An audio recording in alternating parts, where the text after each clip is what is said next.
வணக்கம். தமிழக வானவில் தளத்திலிருந்து செய்திகளை வழங்குவது கார்த்திகை ஜோதி. தஞ்சை தரணியில் புகழ்பெற்ற பெரிய கோயிலில் கிரிவலம் வரும் நிகழ்ச்சி நடைபெற்றது. இனி விரிவான செய்திகள். உலக புகழ்பெற்ற தஞ்சை பெரிய ஆவுடையார் கோவிலில் பௌர்ணமி கிரிவல பூஜை மிக சிறப்பாக நடைபெற்றது.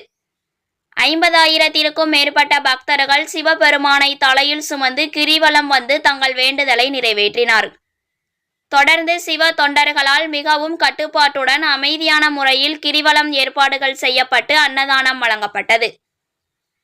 தஞ்சை நகராட்சி அவர்களுடைய பணிகளை சிறப்பாக செய்திருந்தனர். தஞ்சை காவல்துறையினர் பாதுகாப்பு பணியினை மிக சிறப்பாக செய்திருந்தனர். சிவ தொண்டர்களும் தன்னார்வலர்களும் சிவ தொண்டாற்றி பக்தர்களுக்கு உதவி செய்தனர். தமிழக வானவில் செய்திகளுக்காக மாநில செய்தி பிரிவிலிருந்து மாமதிவதனன்.